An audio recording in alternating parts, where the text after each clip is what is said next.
नाजरीन रुपया पैसा में आपको खुश आमदीद कहते हैं।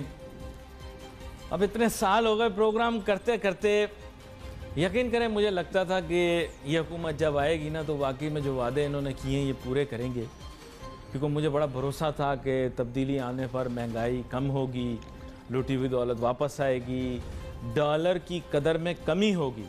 ज़्यादा नहीं, मुझे तो ये था कि डॉलर की कदर में कमी होगी। जब ये आए थे तो मैं महसूस कर रहा था कि शायद डॉलर 60 रुपये का हो जाए, क्योंकि यही अचीवमेंट तस्वर की जाती थी। अच्छा, मैं बताऊं आपको सच्ची बात कि मैं जो बात करने वाला हूं ना, इससे पूरी काबीना में कोई इत्तेफाक नहीं करेगा सिवाय शेख रशीद साहब के। वो और मैं एक फ्रीक्वेंसी पे, बाकी कोई फ्रीक्वेंसी पे नहीं है, क्योंकि वो अवामी आदमी है, उनको पता है सियासत कैसे होती है। मंजे हुए खिलाड़ी हैं, उन्होंने 50वें ओवर तक खेलना है, ठीक है।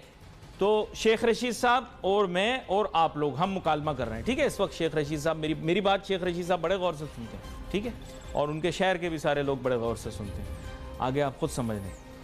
तो बात यह है कि अगर इस हुकूमत को या इसकी मकबूलियत को नुकसान पहुंच रहा है इन 3 साल में, तो वो कतई इस वजह से नहीं गुजर रहा कि इन्होंने अपने वादे पूरे नहीं किए। सही बात कर रहा हूं, इन्होंने जो वादे किए पूरे नहीं किए, कोई बात नहीं। People will forgive, people will forgive PTI. इन्होंने कहा हम लूटी हुई दौलत वापस लाएंगे, लूटी हुई दौलत ये वापस नहीं ला सके, कोई बात नहीं, पीपल विल फॉरगिव। लोग कहेंगे कोई बात नहीं यार, कोशिश की नहीं हो सका, कोई बात नहीं, ठीक है। बहुत सारी चीजें, 1 करोड़ लोगों को नौकरियां देनी थी, 50 लाख घर बनाने थे, नहीं बने, कोई बात नहीं, जितना कर सके कर लिया, अच्छी बात है, और अगर नहीं कर सके वी फॉरगिव देम। लेकिन जो महंगाई है ना भाई, इस पर अवाम हुकूमत को फॉरगिव नहीं करेगी, और मैं आपको गारंटी करता हूं कि इमरान खान साहब को इस चीज का पता है। इमरान खान साहब बड़ी मजबूर पोजीशन में है, आपको मैं बताऊं, क्योंकि देखें इस वक्त लोग समझ नहीं पा रहे। आप लोग पॉइंट कर रहे हैं, फिंगर पॉइंट कर रहे हैं इमरान खान की तरफ। सच्ची बात यह है कि वो तो वजीर आजम पाकिस्तान है ना, वजीर आजम पाकिस्तान। इमरान खान ये नहीं कह सकता कि ये गलत हो रहा है, वो गलत हो रहा है, फलां गलत हो रहा है, फिर लोग कहेंगे आप बैठे क्यों हो वहां पे। लेकिन इन रियलिटी वजीर आजम इमरान खान साहब इस चीज को जानते हैं कि ये महंगाई दीमक की तरह मुल्क की मईशत को भी खा रही है और उनकी मकबूलियत को भी खा रही है। और ये कंटोनमेंट के इंतखाबात में उनको दिखाई दे गया ट्रेलर। ये याद रखें, कंटोनमेंट एरियाज जो होते हैं वो अमूमन अच्छे प्रिविलेज क्लास लोग रहते हैं वहां पे, या फिर वहां पे रहती है मिडिल क्लास, ठीक है। अभी तक हम लोअर क्लास की तरफ आए ही नहीं है, मैं आपको सही बात बता रहा हूं। ये कंटोनमेंट्स का ओवरऑल का स्ट्रक्चर है पूरे शहर, पूरे मुल्क के अंदर, ठीक है, तमाम शहरों के। तो यहां पर इलेक्शन की कारकर्दगी से उनको पता लग गया है कि मकबूलियत का ग्राफ नीचे की जानिब जा रहा है। ये अंदर की बात है, आप लोगों को भी पता है इस बात का। लोग जो पहले देखें, कुछ लोग हैं ऐसे जो कि डाई हार्ड हैं, इस तरह के डाई हार्ड लोग कुछ होते हैं मुट्ठी भर। मैं आपको सही बता रहा हूं, पाकिस्तान में die hard PTI, die hard Noon leaguer, die hard People Party, ये कम लोग होते हैं। ज्यादातर लोग होते हैं यार आपके हमारे जैसे, जिसने काम ठीक किया सही है, जिसके दौर में तनख्वाह बढ़ गई वो सही है, जिसके दौर में इन्फ्लेशन कम हो गई, महंगाई कम हो गई वो सही है ना। मुशर्रफ साहब, हेलो अस्सलाम वालेकुम सर। मुशर्रफ साहब मेरा प्रोग्राम बहुत देखते हैं, क्योंकि आजकल टाइम ही टाइम है, या मक्खियां मारनी है या हमारा प्रोग्राम देखना है। तो बात यह, मुशर्रफ साहब को लोग क्यों ज्यादा गालियां नहीं देते? मुशर्रफ साहब को लोग क्यों ज्यादा गालियां नहीं देते? मैं क्लियर कट बात कर रहा हूं, मुशर्रफ साहब सही बात है ना, क्यों लोग आपको ज्यादा गालियां नहीं देते, बल्कि आपको याद करते हैं, इसके बावजूद कि आप एक आमिर के तौर पर याद किए जाएंगे, आप जमहूरी आदमी नहीं तस्वर किए जाते। लेकिन आपने चीजें सस्ती की, या फिर उन्हें मुनासिब दामों में रखा, नौकरियां दी, नौजवानों ने जो तस्वर भी नहीं किया था उस तरह से नौकरियां बढ़ी, मीडिया को आपने आजाद किया। यह फैक्ट है यार, फैक्ट है। तो मुख्तसरन बात कुछ ऐसी रही कि सारी गलतियां हुकूमतों की माफ हो जाती हैं, लेकिन महंगाई वाली गलती माफ नहीं होती। यह मकबूलियत को ख़त्म कर देती है। कितना भी अच्छा काम करो, सारा काम ज़ाया अगर आपने महंगाई कर दी। क्योंकि देखें, गरीब आदमी की लॉयल्टी जो जुड़ी होती है ना, वो अपने पेट से जुड़ी होती है, पेट से, ठीक है।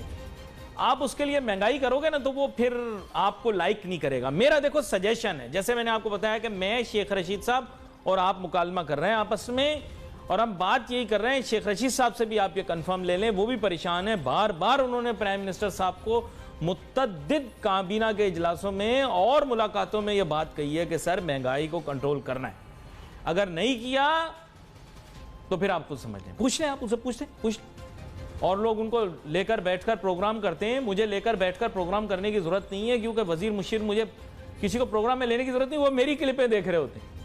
मैं आपको सही बात बता रहा हूँ, क्यों देख रहे होते हैं मुझे आज तक नहीं पता।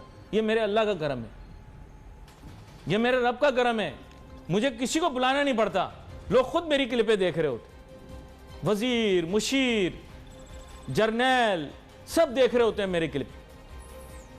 मेरे साथ बहुत ही अहम मेहमान शामिल गुफ्तगू हैं शेख उमर रेहान साहब, साबिक सदर काटी। वेलकम करता हूं सर आपको शो में। Thank you. अब असल मौजू की तरफ आ जाऊं। पेट्रोल की कीमत बढ़ गई। मैं देखिए काफी दिनों से ये बात कर रहा था कि डॉलर को आप करोगे महंगा और पेट्रोल आप खरीदते हो डॉलर में, तो कीमत फिर आपको बढ़ानी पड़ेगी। और इसका नुकसान किसको होगा? इसका नुकसान होगा कस्टमर को, इसका नुकसान होगा एंड कंज्यूमर को, इसका नुकसान मैं आपको बताऊं फर्नेस ऑयल के हिसाब से फिर तवानाई के शोबे पर और उमर रेहान साहब आपकी सनत को भी होगा।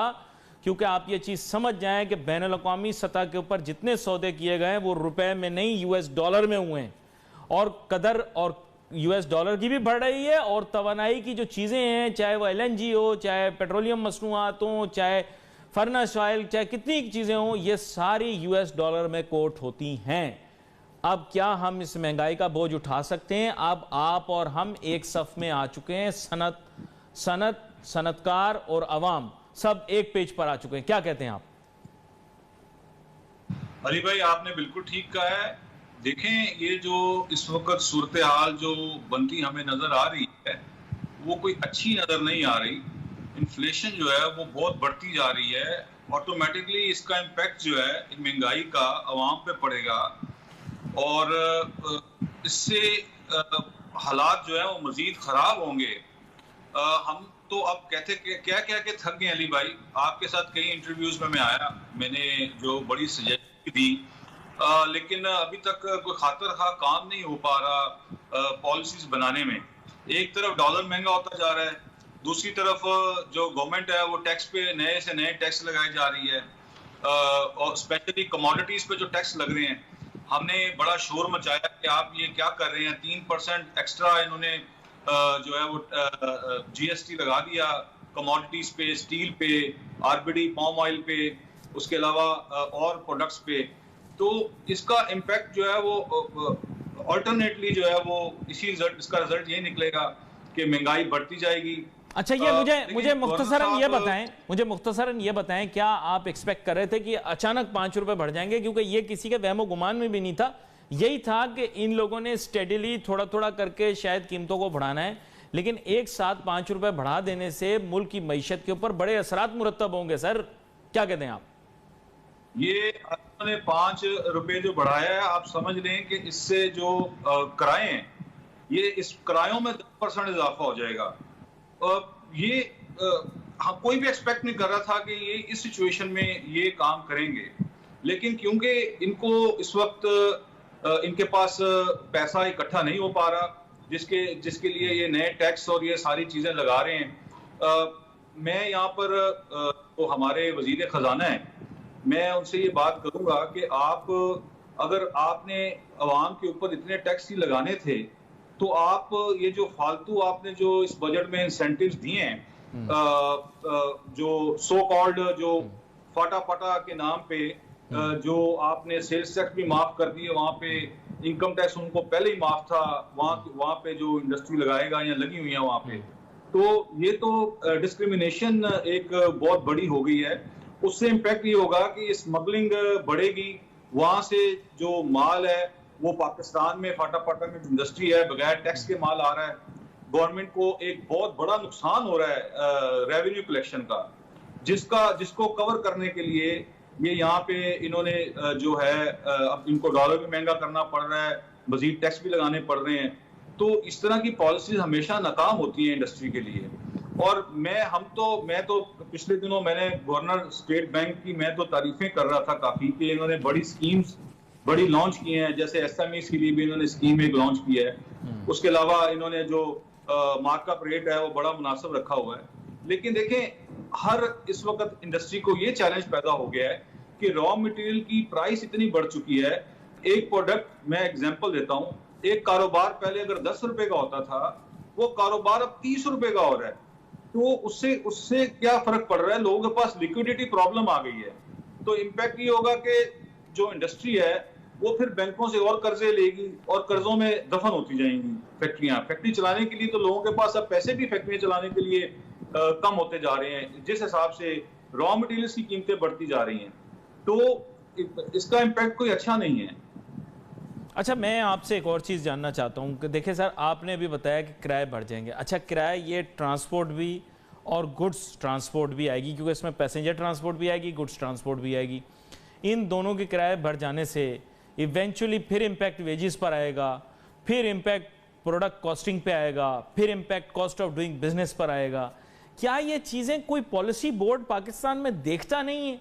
मतलब इस चीज़ को तो किसी पॉलिसी बोर्ड को रिव्यू करना चाहिए। कम से कम कोई उसमें 3-4 मेंबर कोई ताजिर सनतकार भी हों जो कम से कम हुकूमत को मत दें कि भाई आप ये ना करें, ये बड़ा प्रॉब्लम में डाल देगा, कि स्टडी करें या रुक जाएं या डिसीजन मौखर कर दें या कम से कम ऐसी परसेंटेज करें जो ओवरऑल इकोनॉमी को एकदम उथल पुथल ना कर दे। क्या कहते हैं?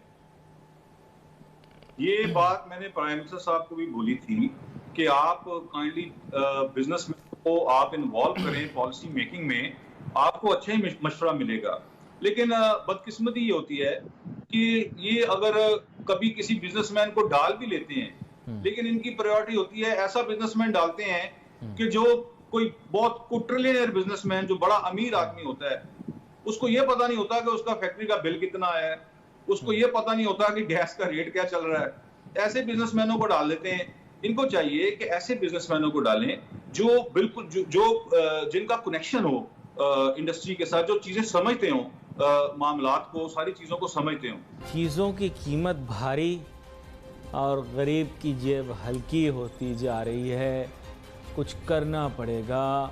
मैं दरख्वास्त करता हूँ मेरे प्यारे वज़ीर आज़म इमरान खान साहब से, सर प्लीज़ आप ये वज़ीर ख़ज़ाना साहब को भी कहें, और मुझे यकीन है कि आप कह रहे होंगे, स्टेट बैंक के गवर्नर को भी कहें और दीगर भी जो हमारे लोग हैं उनको कहें कि महंगाई में कम करने के लिए ना अब सोचें नहीं, अब इक़दामात लेने के बारे में कोई चीज़ ना करें, इक़दाम ले लें आप।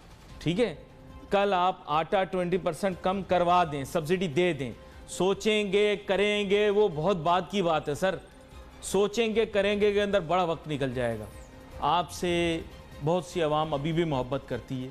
अगर आप चाहते हैं कि वो मोहब्बत आपके लिए जारी रहे, उनके दिल में जज्बात बदलें ना, और फिर दोबारा से जिन लोगों को आप शिकस्त देकर आए वो हुकूमत में आने के बाद आपको अजीब व गरीब पोजीशन में ना डाल दें, तो मैं आपसे गुजारिश करता हूं कि सर इस महंगाई के इशू को ना कल नहीं आज हल करें।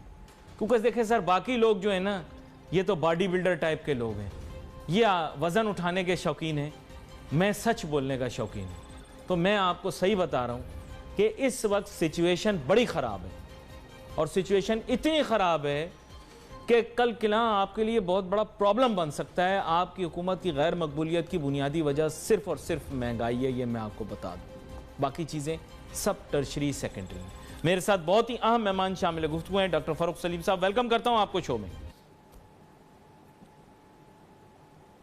डॉक्टर फ़ारूक सलीम साहब, बराह रास्त आपसे पूछना चाहूँगा, ये जो अचानक 5 रुपये पेट्रोल की कीमत बढ़ा दी, तो ये सबको ऐसा झटका लगा है कि ज़ोर का झटका धीरे से लगा, समझ नहीं आया कि अब हम करें क्या। क्या कहते हैं आप? जी डॉक्टर फ़ारूक सलीम साहब के साथ रात मुनक़ता हो गया। दोबारा से मेरे अच्छे मेहमान शेख उमर रेहान साहब की जानिब जाता हूँ।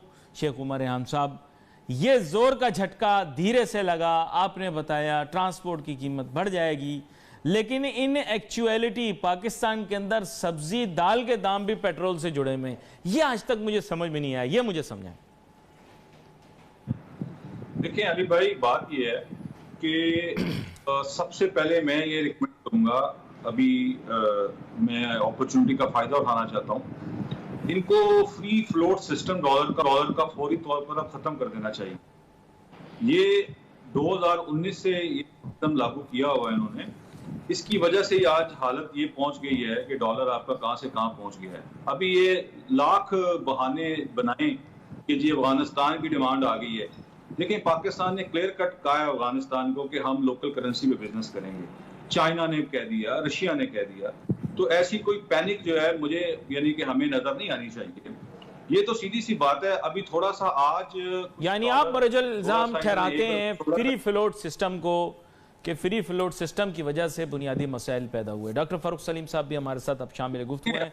वेलकम करता हूं आपको शो में। जी, स्टेट बैंक की इंटरवेंशन की जानिब भी आता हूं, आपकी जानिब दोबारा से आता हूं। डॉक्टर फारूक सलीम साहब, आपकी जानिब सबसे पहला मेरा सवाल कि ये जो जोर का झटका धीरे से लगा, 5 रुपए एक साथ बढ़ा दिए, तो कहते हैं ना कुछ शहर दे लोग भी जालम सन, कुछ सानू मरंदा शौक विसी। ये क्या चक्कर है कि ये इस तरह के इकदाम कभी कभार गलती से ले लिए जाते हैं या जानबूझ के ले लिए जाते हैं? इनका हल बताएं क्या है? आपने 5 रुपए के झटके का जिक्र किया, उसमें से 4 रुपए का झटका जो है वो सिर्फ और सिर्फ टैक्स की बुनियाद पे है। जो पेट्रोलियम डेवलपमेंट लेवी जो हुकूमत टैक्स लगाती है, सेल्स टैक्स जो हुकूमत टैक्स लगाती है, जो सितंबर 1 और सितंबर 16 के दरमियान में कीमतों का फर्क है जिसका 5 रुपए का आपने जिक्र किया, उसमें से 4 रुपए इजाफी टैक्स लगाया गया है और 1 रुपया जो एक्स रिफाइनरी कहते हैं, यानी कि रिफाइनरी से जो तेल निकलता है उसमें सिर्फ 1 रुपया इजाफा हुआ है और 4 रुपए का इजाफी टैक्स लगाया गया है। और ये 4 रुपए का इजाफी टैक्स जो है, ये जो IMF से मुआहदा किया गया था, वो तो कहीं 30 रुपए का फी लीटर पेट्रोलियम डेवलपमेंट लेवी लगना था, अभी उसमें से सिर्फ 4 रुपए लगा है। तो आप सोचिए कि फ्यूचर जो है मुस्तकबिल में मुझे खदशा इस चीज का है कि मजीद टैक्स लगाना पड़ेगा अगर हुकूमत ये डिसाइड करती है कि उसने वापस IMF के पैकेज में जाना। ये इजाफी है माइंड यू, बाकी जो डॉलर की वजह से, डॉलर की कदर बढ़ने की वजह से और बैनुल अक़वामी सतह पर पेट्रोलियम मसनूआत की कीमत बढ़ने की वजह से जो इजाफा होगा वो अलहदा है, राइट? देखिए, आलमी मंडियों में तेल की कीमत जो है वो फ्लक्चुएट कर रही है, कभी गिर जाती है, कभी चढ़ जाती है। जुलाई में $73 थी, फिर अगस्त में वो गिर के 70 पे आ गई और फिर सितंबर में वो कहीं 72 पे चली गई। इसका कनेक्शन मुझे नजर नहीं आ रहा पाकिस्तान में कीमतों के साथ। कहा तो ये जाता है कि पाकिस्तान में जो कीमतें हैं उनको हमने नथी कर रखा है आलमी मंडियों की कीमतों के हवाले से, लेकिन वाज़ेह तौर पे ये नजर नहीं आता। जब आलमी मंडियों में कीमतें गिर जाती हैं तो वो गिरावट हमें पाकिस्तान में नजर नहीं आती, लेकिन जब आलमी मंडियों में कीमतें चढ़ती हैं तो वो चढ़ाव जो है वो यकीनन पाकिस्तान की कीमतों में हमें नजर आने लगता है। ये बड़ी अहम बात आपने की है। अच्छा, यहाँ पर शेख उमर रेहान साहब जिक्र कर रहे थे इंटरवेंशन का, जो कि मुय्यना तौर पर कह रहे हैं इंटरवेंशन कल की है तो डॉलर के दाम थोड़े कंट्रोल में आए हैं।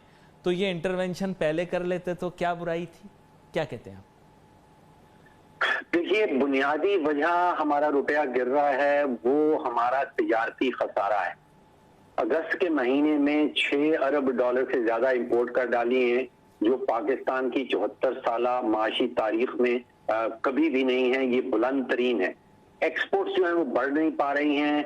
पिछले साल की एक्सपोर्ट जो है वो 31 अरब की हैं। आप सन 2013 माली साल 2013-14 को निकाल लीजिए, उस वक्त भी 31 अरब की थी। तो आप अंदाजा कीजिए 7-8 सालों से एक्सपोर्ट्स नहीं बढ़ पा रही हैं और इम्पोर्ट्स जो हैं वो बुलंद तरीन सतह पर पहुंच गई हैं। तो नतीजा तो आपका रुपया गिरेगा।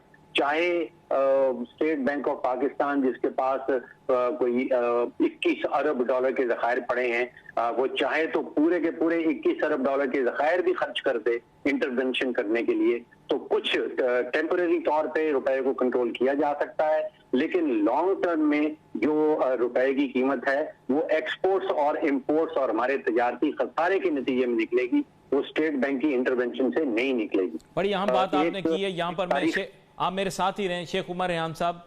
हम जिन माहिरीन से पूछ रहे हैं तो वो हमें कह रहे हैं कि जनाब, जैसे आपने बताया कि डॉक्टर फारूक सलीम साहब ने तो एक बड़ी बैलेंस्ड व्यू दिया, लेकिन चंद माहिरीन जो शोबे से जुड़े हुए हैं वो कह रहे हैं कि अफगानिस्तान में डॉलर की डिमांड बढ़ गई है, इस वजह से डॉलर महंगा हो गया है। तो डू यू बाय दिस कि सारे जो डॉलर हैं वो अफगानिस्तान जा रहे हैं, या एक बड़ा प्रोपोर्शन अफगानिस्तान जा रहा है, या एक छोटा एडिड प्रोपोर्शन अफगानिस्तान जा रहा है? क्या कहते हैं, इसकी वजह से डॉलर की कदर बढ़ रही है? आपका दिल मानता है? जी शेख उमर रेहान साहब, पता नहीं शेख उमर रेहान साहब तक मेरी आवाज़ पहुंच रही है कि नहीं, तो मैं दोबारा से कोशिश करता हूं उनसे आवाज़ उन तक पहुंचे। लेकिन मैं यही सवाल लेकर डॉक्टर फ़ारूक सलीम साहब की जानिब जाता हूं। डॉक्टर फ़ारूक सलीम साहब, अब मसला और मौजू कुछ इस तरह का है, यही सवाल मैं आपके सामने रखना चाहता हूं। बात यह, क्या Afghanistan factor is the major reason for the increase in the US dollar? क्या कहते हैं आप?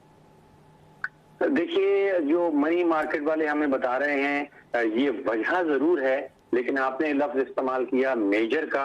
ये मेजर वजह कतन नहीं है, क्योंकि यहाँ पे हम बात कर रहे हैं एक्सपोर्ट्स हैं कोई तकरीबन 30-31 अरब की, इंपोर्ट्स हैं कोई 70-80 अरब की, तो 100 बिलियन डॉलर का कहीं खेल खेला जा रहा है। जो अफगानिस्तान के हवाले से बात की जाती है वो ये कहा जाता है कि 5 से 7 मिलियन डॉलर रोजाना का पहले तालिबान के टेक ओवर से पहले अफगानिस्तान से पाकिस्तान आ रहा था, और अब कहा जाता है कि तकरीबन 7 से 10 मिलियन डॉलर पाकिस्तान से अफगानिस्तान जा रहा है। तो वो वजह जरूर बन सकती है, लेकिन मेजर वजह कतन नहीं। अच्छा, यहाँ पर मैं एक और जानिब भी आऊँगा। शेख उमर रेहान साहब हमें दोबारा से ज्वाइन कर चुके हैं, लिंक उनका हमारे साथ मेरे ख्याल जुड़ गया है। शेख उमर रेहान साहब, आपको मेरी आवाज़ आ रही है? मैं अगला सवाल आपसे पूछने लगा हूँ। शेख उमर रेहान साहब, तिजारत और सनत के शोबे को बरह रास्त डॉलर की कदर में इजाफे की वजह से क्या इम्पेक्ट होगा? क्या इम्पेक्ट के नतीजे में मुश्किलात का सामना करना पड़ेगा? क्योंकि एक्सपोर्टर्स की तो 5 उंगलियां घी में और सर कढ़ाई में और जिस्म तेलो तेल, तो वो तो बहुत खुश हैं, कह रहे हैं कि जनाब फर्स्ट क्लास काम हो गया है, और जो बाकी इंडस्ट्री है वो बेचारी कहाँ जाएगी? इसका मुझे बताएं। मैं अली भाई आपको बड़ा एक अभी क्लियर कट बात समझा देता हूँ कि इस वक्त सिर्फ और सिर्फ टेक्सटाइल सेक्टर जो है एक्सपोर्ट में काम कर रहा है, वो भी आजकल उनके हालात भी थोड़े खराब होते नजर आ रहे हैं, क्योंकि फ्रेट बहुत बढ़ गए हैं। तो इन्होंने जो सौदे किए थे अब उनको नए फ्रेट के हिसाब से बेचने पड़ रहे हैं। मैं आपको, क्योंकि मैं मुतअद्दिद बार पिछले साल में सदर था काटी का, तो प्राइम मिनिस्टर साहब के साथ 4-5 दफा मेरी मीटिंग मुलाकात हो चुकी। मैं प्राइम मिनिस्टर साहब को कई दफा ये बात मैंने उनको बोली कि जब तक हमारे मुल्क की एक्सपोर्ट्स, ये अभी डॉक्टर फरूक साहब भी यही बात कर रहे थे कि इम्बैलेंस जो है वो ट्रेड का, इंपोर्ट एक्सपोर्ट का, जब तक हमारे मुल्क की एक्सपोर्ट जो है वो 45 से 50 अरब डॉलर पे नहीं जाएंगी, हमारा मुल्क तरक्की नहीं कर सकता।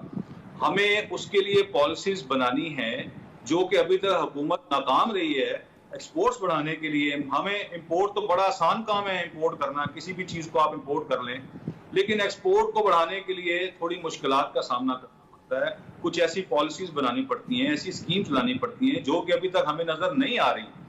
अब मैं आपको यहाँ पर एक्सपोर्ट के हवाले से सिर्फ और सिर्फ इतना कह दूं कि अगर जो हमारी लोकल इंडस्ट्री है जिसका रॉ मटेरियल लोकल है, अगर हुकूमत इस पे कोई इंसेंटिव दे दे तो इससे भी काफी, अब अभी तक यहाँ पर DTRE की फैसिलिटी जो है वो प्रॉपरली लोगों को नहीं दी जा रही। अब टैक्सेस इतने ज्यादा हैं कि आप एक्सपोर्ट करने के लिए अगर कोई मटेरियल इंपोर्ट करेंगे तो जब तक आपके पास वो टैक्स फैसिलिटी नहीं होगी आप एक्सपोर्ट कर ही नहीं पाते।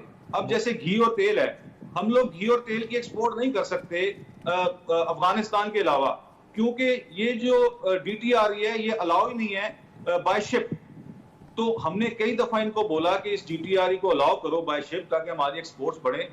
ये थोड़ा सा, अब दूसरी बात मैं आपको ये भी बताऊं कि मैं पिछले साल कुरंगी एसोसिएशन का प्रेसिडेंट रहा। उस वक्त हमारी कई मुलाकातें हुई, रज़ाक दाऊद साहब से भी मुलाकातें हुई। रज़ाक दाऊद साहब को मैंने बोला, सर बात यह है कि आपके इतने कमर्शियल अटैचीज बैठे हैं दुनिया में, हमारे हर जगह पर कौंसल खाने हैं, आज तक कभी किसी ने हमें खत नहीं लिखा कि यहाँ पर इस चीज की डिमांड है, ये चीज आप यहाँ पर हमें बताएं, यहाँ के सप्लायर्स कौन है। टिडैप ने काम नहीं किया। टिडैप क्या कर रही है? डेवलपमेंट अथॉरिटी ऑफ पाकिस्तान जो है, ये बड़ी अहम बात कर रहे हैं। क्या मकसद है? आप बड़ी अहम बात कर रहे हैं, लेकिन मैं बहुत मुख्तसर है, इसलिए मैं कोशिश करूंगा कि मैं एक कमेंट और डॉक्टर फरूक सलीम साहब से ले लूं।